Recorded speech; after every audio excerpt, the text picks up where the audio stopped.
Imposto sobre ganho de capital não realizado. O sujeito comprou as ações por $100, ela está valendo 150, ele não vendeu, mas vai ter que pagar imposto de qualquer maneira. Pois saiba que a Kamala Harris, a opositora do Donald Trump na corrida eleitoral pela presidência dos Estados Unidos, que as eleições vão ser agora, em novembro de 2024, pois é, ela tem a ideia de colocar imposto sobre ganho de capital não realizado no seu plano de governo. Imagina que catástrofe que isso não pode representar para os pagadores de impostos dos Estados Unidos. E não pense você, Guilherme, mas por que isso vai ser importante para mim?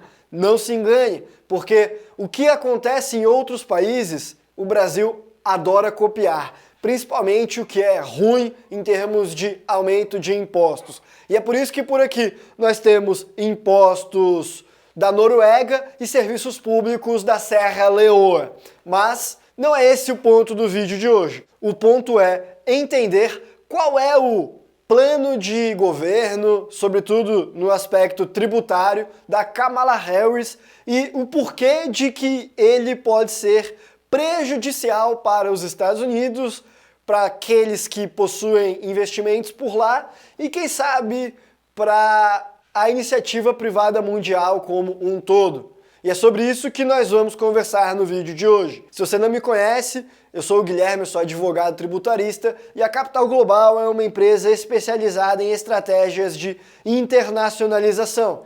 Por aqui nós conversamos de assuntos relacionados a investir no exterior, planejamento patrimonial, ter um estilo de vida mais global, residência fiscal e por aí vai. Então, se você gosta desse tipo de conteúdo, considere se inscrever no canal, ativar o botão das notificações clicando no sininho e, é claro, para ficar por dentro de notícias como essa, se você quiser saber até mais rápido, segue a gente pelo Instagram também, @capital.global. Aproveita que você está com o celular na mão e já faz isso agora mesmo. Sem mais delongas, vamos à pauta do vídeo entender qual que é o plano de tributação dos Estados Unidos caso a Kamala Harris ganhe a corrida eleitoral da presidência. Bom, e parte da história você já sabe. Alguns diriam que a Kamala Harris caiu nessa corrida eleitoral por acaso, uma vez que até então era o Joe Biden, mas como ele estava evidentemente senil e não estava em condições de continuar a corrida eleitoral, ele acabou por desistir em julho e abriu espaço, e agora quem ocupou esse espaço foi a Kamala Harris, porque não há vácuo no poder. E desde então, ela tem se posicionado sobre os posicionamentos econômicos, a visão de mundo dela, e isso tem gerado bastante debate nos Estados Unidos e até confusão entre os eleitores. Isso porque, entre as várias propostas da Kamala Harris, um ponto que se destaca, por exemplo, é a ideia de taxar ganhos de capital não realizados. Pensa na polêmica que isso tem gerado por lá. Essa proposta, originalmente, tinha sido trazida por Joe Biden, nem é novidade, portanto. Mas ela assinou embaixo e também pretende seguir com isso caso seja eleita. E para quem não está familiarizado com o conceito de ganho de capital não realizado, isso aí refere-se ao valor que você teoricamente teria ganhado ao vender um ativo, como ações, mas que você ainda não vendeu. Então, as ações valorizou, você não vendeu, não interessa, vai ter que pagar o imposto sobre a valorização, ao menos caso passem essas medidas de imposto sobre ganho de capital não realizado. Isso é uma mudança grande, é uma ruptura com as políticas fiscais atuais praticadas pelos Estados Unidos, que vão cobrar imposto de ganho de capital apenas quando eles forem realizados, ou seja, quando o ativo é de fato vendido e o lucro é realmente, efetivamente obtido por aquele que o detinha. Vale destacar, para estrangeiros não residentes nos Estados Unidos, atualmente, nem há imposto sobre ganho de capital. Então, isso provavelmente vai continuar ainda que a Kamala Harris vá adiante com essa proposta. Além do que, não podemos ignorar que a ideia dela é colocar esse imposto sobre ganho de capital não realizado apenas para aquelas famílias que possuírem patrimônio superior a 100 milhões de dólares. Ou seja, não vai afetar quase ninguém, ao menos não em um primeiro momento, o que serve de conforto e até consolo para muitas pessoas. Mas sabe qual que é o problema disso? Porque hoje é para essas famílias que têm esse nível de riqueza. 100 milhões de dólares. Hoje, caso a Kamala Harris consiga ganhar e implementar, ela vai cobrar 25% de imposto sobre o ganho de capital não realizado dessas famílias, aí dependendo da faixa de imposto que elas estiverem inseridas.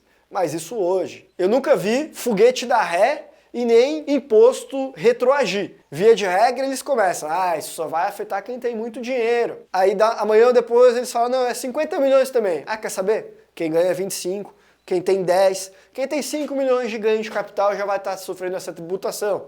Amanhã ou depois eles podem mudar. É muito mais fácil ir acostumando as pessoas com essa ideia aos poucos do que já chegar e colocando de uma vez para uma maioria da população de forma abrupta, porque de tal maneira teria muita rejeição e seria muito difícil. Mas aí vai cozinhando o sapo em água morna, que aí ele nem percebe e ele não sai de lá. Tá quentinho, e de repente ele é queimado. Seja porque começou a botar para faixas mais baixas, seja porque passou-se décadas e não houve correção e hoje 100 milhões não é mais a mesma coisa do que era antes e no futuro 100 milhões vai ser muito menos do que é hoje.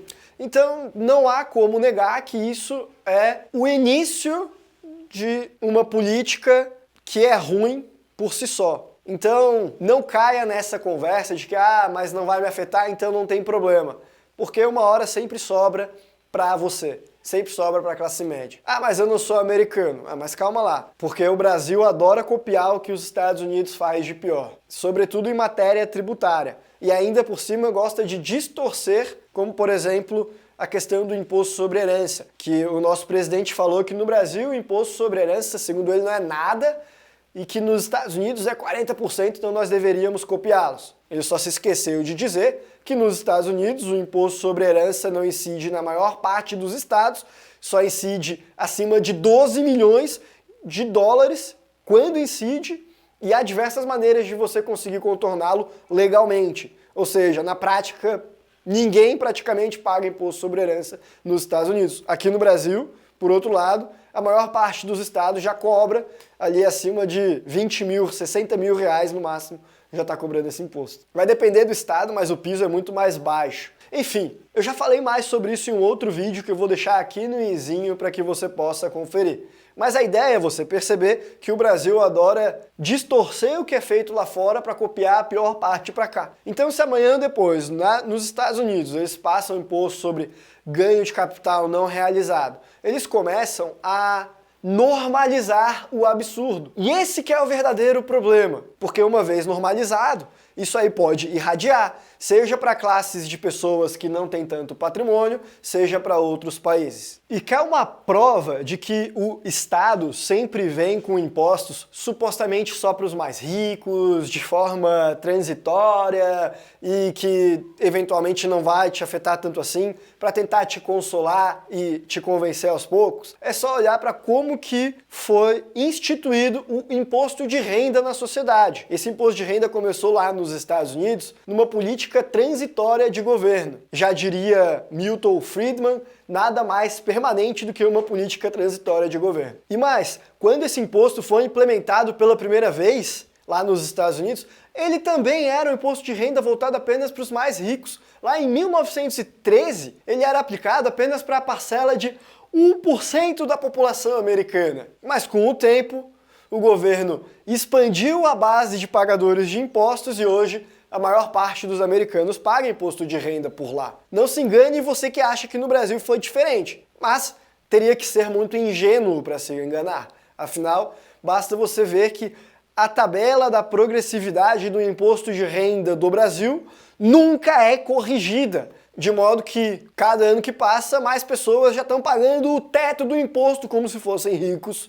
Daqui a pouco você vai estar ganhando o básico de um salário mínimo e vai estar na alíquota máxima se nada for feito. Ou seja, se eles começarem a taxar ganhos de capital não realizados por famílias com muito ganho de capital não realizado lá fora, mais do que 100 milhões de dólares, nada impede de que no futuro essa mesmo a política seja expandida, seja aplicada em outros países. Você entendeu onde que isso pode parar? Essa proposta cria um precedente bastante perigoso. Se o governo pode forçar você a pagar mais impostos sobre o que você ainda não ganhou, será que daqui a pouco eles não podem começar também a cobrar imposto sobre a valorização da sua casa que você ainda não vendeu, sobre o terreno que você aprovou uma obra, mas ainda não executou, como se aquilo já fosse uma valorização? Qual que vai ser o limite disso daí? Porque a gente está cobrando imposto em algo que ainda não foi tangível, um lucro em potencial. A propósito, e se esse ganho de capital não realizado nunca for realizado? Se amanhã ou depois a empresa quebra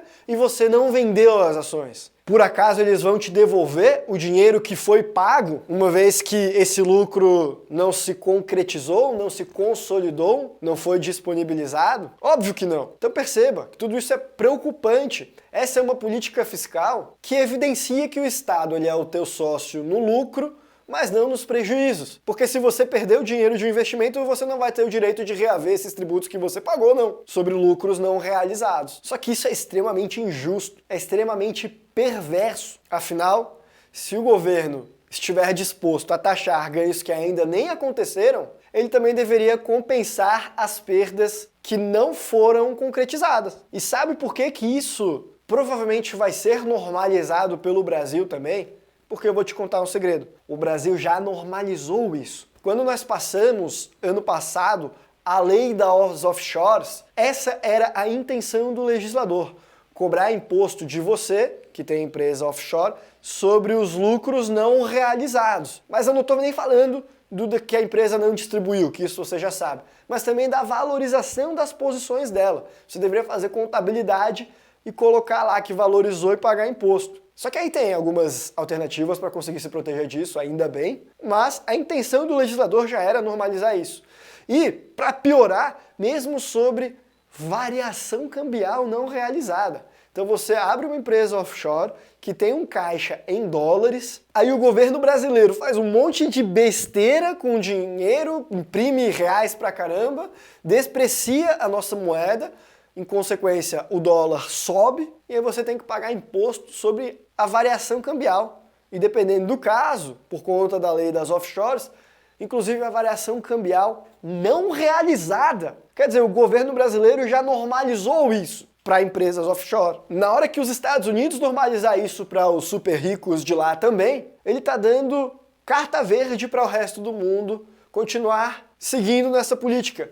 Ele está movendo a janela de Overton do que é possível de ser realizado pelas autoridades, pelo Estado mundo afora. Do que é entendido como aceitável e plausível, normalizando o absurdo. E esse é um dos principais pontos do plano da Kamala Harris. Mas não para por aí. Ela tem uma outra proposta que é tão polêmica quanto, e essa vai afetar mesmo os não residentes fiscais, caso eles tenham uma empresa nos Estados Unidos que esteja engajada na economia local. Porque o que ela quer fazer é o aumento da alíquota do imposto de renda corporativo, que hoje por lá é de 21% sobre os lucros. O que ela quer fazer é subir para 28%, um saldo considerável em relação ao que o Donald Trump propôs. Então se você tem uma empresa por lá, trabalha com e-commerce, importação, exportação, está pagando 21% de imposto sobre o lucro, aliás, você se surpreenderia ao saber a quantidade de brasileiros que tem essa empresa por lá.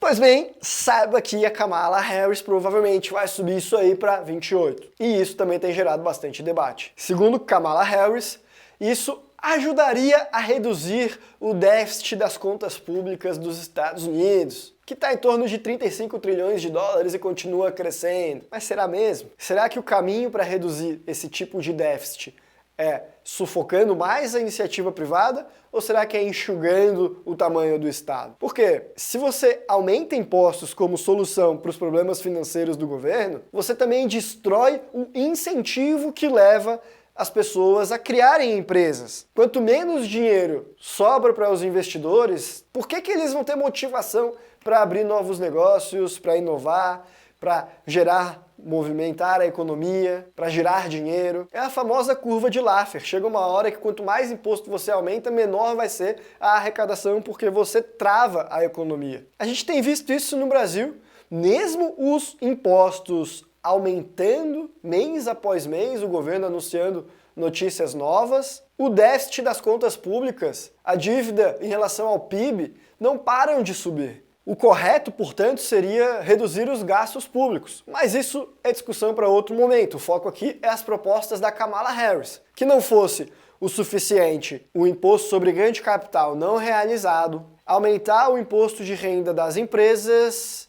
Agora, vamos falar sobre a terceira proposta de Kamala Harris: eliminar imposto sobre gorjetas. Bem, pelo menos essa é positiva, certo? Sim, vai tirar o imposto sobre gorjeta, menos imposto é sempre algo bom. Então é claro que eu sou a favor. Porém, vamos contextualizar o que realmente levou ela a fazer isso. Bem, em realidade, essa proposta ela é do Donald Trump. Ele que levantou essa ideia aí de para quem ganha gorjeta não precisar mais pagar imposto sobre isso. E aí, questionada, a Kamala Harris resolveu dizer, olha, se eu for eleito eu vou fazer isso também. Então, perceba que o que leva ela a fazer essa redução tributária não me parece ser porque ela acredita em um Estado menor, com menos tributação, para incentivar o autônomo, o empreendedor, as pessoas a darem gorjetas. O que realmente leva ela a ter levantado essa bandeira é por causa do enorme apelo popular que ela tem nos Estados Unidos. Pode ter certeza que muita classe média baixa que trabalha em lobby de hotel, garçom, faxina, que estaria disposta a votar na Kamala Harris só por conta da gorjeta sem imposto, acabaria votando no Donald Trump. Mas, a partir do momento em que ela levanta essa bandeira também, aí esse pessoal aí, quem sabe, volta a votar nela. Ou seja, será que o que move ela a ter acatado essa ideia original do Trump é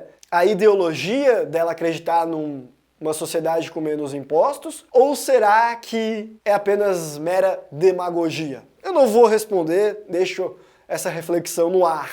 Mas é por isso que, quando a gente olha o plano de governo, sobretudo as políticas fiscais da Kamala Harris, mesmo naquilo que a gente consegue extrair de bom, ainda é em um contexto ruim. Na mesma linha, tem os anúncios dela de que eliminaria alguns impostos para setores de serviço, cabeleireiros, bartenders e outros profissionais. Veja, qual será que é a intenção dela com isso daí? Aí a quarta proposta que a Kamala Harris traz no seu plano de governo, não sei se é bem nessa ordem, enfim, a ordem não importa, sim as propostas em si. Mas a quarta que nós trouxemos na lista é sobre ganho de capital de longo prazo. Além de propor taxação de ganho de capital não realizado, ela também quer aumentar a alíquota sobre os ganhos de capital de longo prazo para americanos que ganham mais de $1 milhão ao ano, elevando de 20% para 28%. Esse aumento de 8% seria o maior visto nos Estados Unidos em décadas.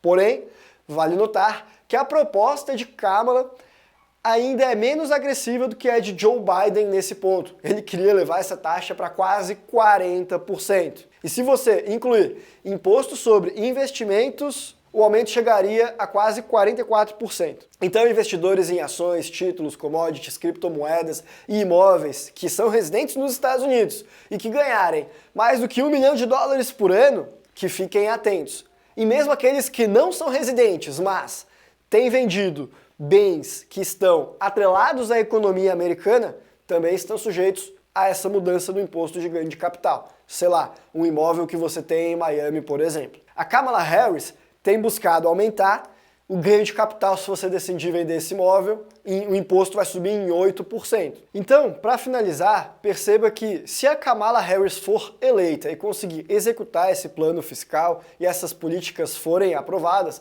milhões de americanos, especialmente aqueles com maiores rendimentos num primeiro momento, mas boa parte da sociedade acabaria pagando impostos mais elevados por lá. Então, se você, ainda que não seja um americano rico, é uma pessoa que é contra essa tendência mundial de sufocar a iniciativa privada, Se você é do tipo de pessoa que gosta de trabalhar duro e não quer deixar o dinheiro nas mãos de político, perceba que é importante se engajar e acompanhar o que vai ocorrer nos Estados Unidos. E, infelizmente, eu não estou muito otimista. Mas eu também não estava otimista com o cenário da Argentina. Pouco antes da eleição de lá, eu fiz um vídeo no qual eu achava que o Javier Milei não seria eleito. E eu calei minha boca.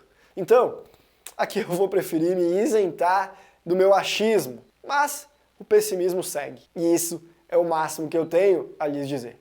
Tomara que eu esteja errado. E isso é tudo que eu tinha para falar no vídeo de hoje. E eu adoraria saber o que vocês acharam dessas propostas fiscais da Kamala Harris. Deixa um comentário aqui abaixo, conta pra gente se isso é preocupante no seu ponto de vista, se o seu senso de justiça acha certo ou errado a tributação sobre ganho de capital não realizado. Não se esquece de curtir e, é claro, se não for inscrito, se inscrever, porque eu vou continuar trazendo mais vídeos sobre esse tipo de assunto para vocês. Um abraço e até a próxima.